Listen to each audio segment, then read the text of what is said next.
hey, if retirement feels unclear, most people do one of two things. They either avoid the topic or they drown in the details. They get into spreadsheets, accounts, articles, opinions, hot takes. Oh man, the list just goes on. And they still don't feel clarity because clarity doesn't come from more information. Clarity comes from the right constraints, the right truth tests. So in this video, I'm going to give you a lens, not a checklist. 4 numbers, not because life is simple, but because retirement outcomes are usually decided by a small set of realities people avoid naming. And these numbers matter more after 40 because time stops being flexible. So let's start with the point of this exercise. This is not how to retire early, right? This is not how to optimize your portfolio.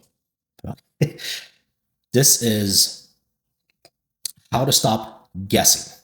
Because disciplined adults over 40 often feel unclear for one reason. They've been doing the right behaviors without stress testing the actual outcome. So here are the 4 numbers, and then we'll talk about why each one either clarifies your plan or exposes a blind spot.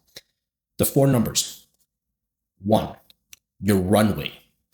How many years until you need retirement income? Number 2, your lifestyle cost. What does it cost per year to live the life that you want? Number 3, your income floor. Reliable income that you could count on in retirement. And number 4, your investable retirement capital, the pile of money that you could actually draw from. Notice what I didn't say. I didn't say net worth. I didn't say your home value. I didn't say your best case returns. These 4 numbers are the ones that tend to decide retirement outcomes. So let me teach them properly one by one. Number 1, your runway, or the years you'll need until the years that you'll need the money. So let's label it runway. This is simply how many years until I need my plan to pay me. What people believe is that, hey, if I'm investing, time is on my side. This is how it's going to show up in real plans, or how it has shown up in real plans. They look at an account and say, hey, I'm building, right? They hear averages. Hey, the stock market returns 6 or 8% over however many years. They hear or see a projection that assumes a smooth pathway upwards. And why it feels reasonable is because earlier in life, time is the great problem solver, right? You can recover from bad years. You can correct the course. And even if you're wrong for a while, you can still be right later. Here's why that breaks down after 40. Because after 40, your runway starts to shrink faster than your plan typically could adjust. And here's the adult truth. Runway isn't about retirement age. It's about the first year you become dependent on your assets or income. That dependency point is the cliff where most people don't model emotionally, right? Because before that point, a bad year is, well, just annoying, right? After that point, a bad year can be structural damage to your plan. And this is why time compression matters. It's not fear, it's just mechanics.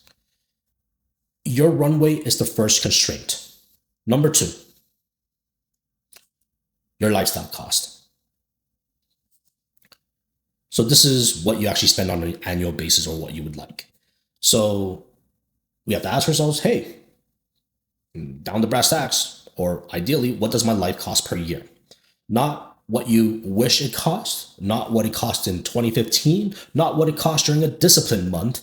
The number that matters is what it costs to live your life without feeling like you're constantly restricting. What people believe is, hey, I don't really need an exact number. I'm generally responsible. or I'll just spend less in retirement. But this is how it actually shows up in real plans. They plan retirement around savings rate instead of around lifestyle reality. They anchor a vague estimate, right? They treat spending like a variable. They could always think or shrink it later. And why it feels reasonable is because in your working years, income can cover estimation errors. Okay. And if you underestimate spending, you could work more hours, you could earn more, you can adjust. But why it breaks down after 40 is after 40, the problem isn't morality, it's inertia. Your lifestyle becomes stickier, obligations increase, health surprises show up, family roles change.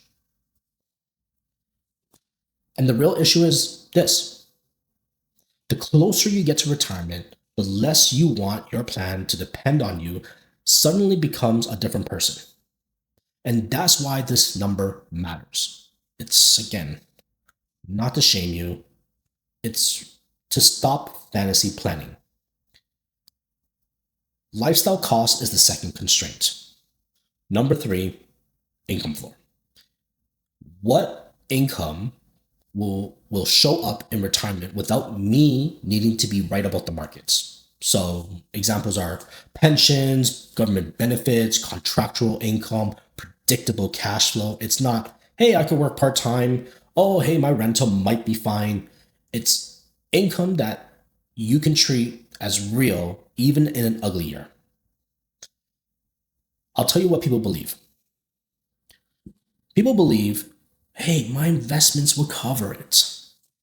Or I'll figure it out when I get there. How it shows up in real plans is this: they treat retirement as a single pile of money problem. They ignore the difference between income that's guaranteed and income that is, well, conditional. They assume markets behave ever so politely. And why it feels reasonable, because during your accumulation phase, your job is the income floor. Okay, your investments can fluctuate and you don't care as much because you're not drawing on them at this moment. And this is why it breaks down after 40. Because after 40, you're approaching the phase where the plan has to pay you.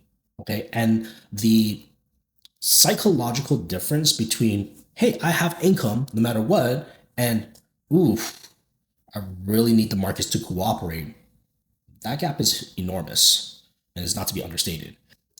And this is where disciplined people get surprised, right? They have assets, they have good habits, but the plan has no stable base, right? That's not failure, by the way. It's just a missing category. Income floor is the third constraint. Number four, investable retirement capital. So the question becomes, what money do I actually have access to fund retirement? Not your gross net worth, not a theoretical value, not someday money. This is typically your retirement accounts, brokerage accounts, cash equivalents, assets that could be reasonably converted into spending power of power.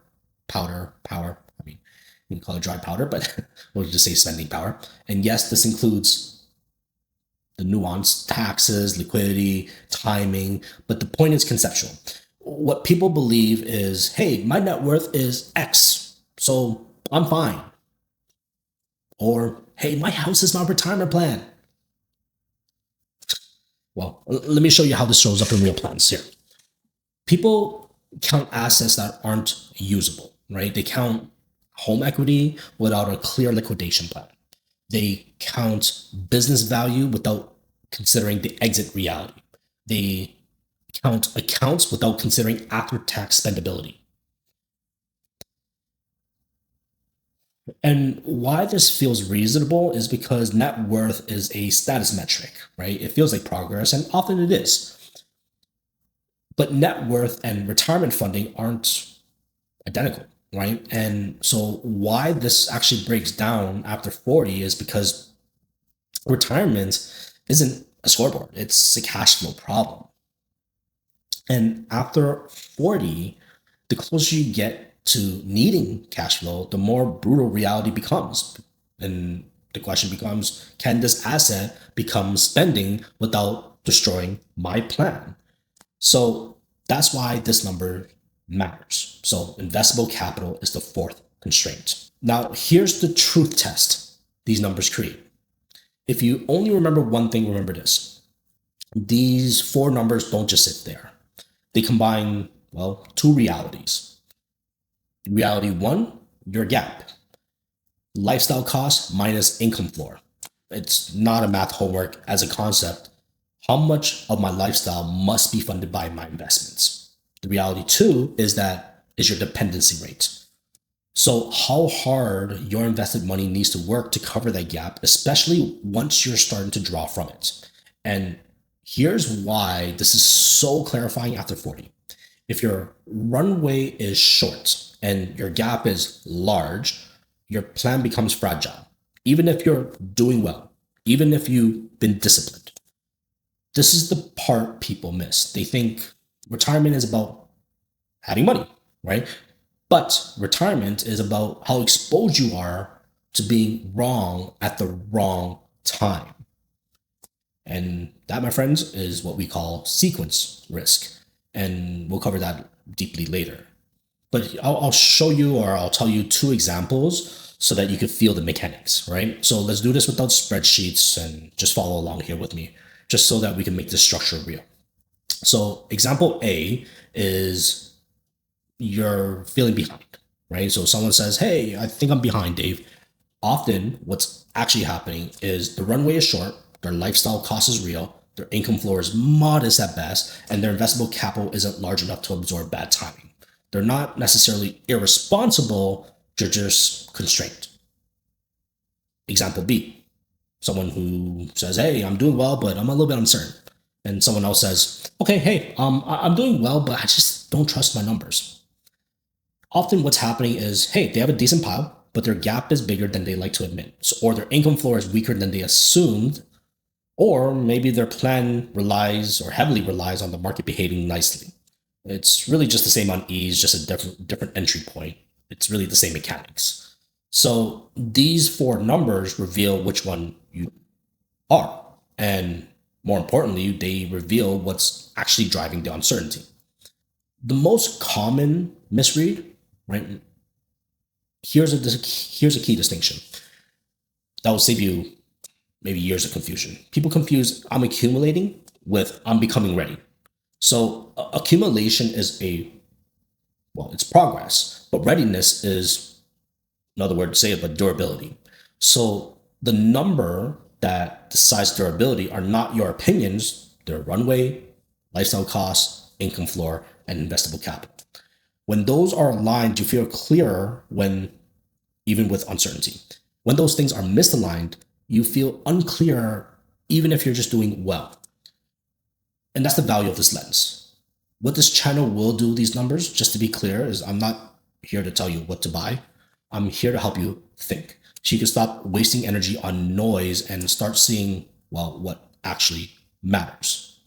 Over time, we're going to talk about a few things. Why plans become fragile. We'll talk about why average returns can be very misleading. We're going to talk about why working harder or longer, is often a coping story. And ultimately, how to stress test these assumptions without needing a finance degree. But it starts here, right? With four numbers that tell you the truth. So in the next video, I'm going to name a mistake that disciplined people make all the time. And it's not laziness, it's not ignorance, it's actually structural misunderstanding. The next video is the retirement planning mistakes people or disciplined people make. Because once you see the mistake or that mistake, you'll understand why so many responsible people still feel behind and still don't trust their plan.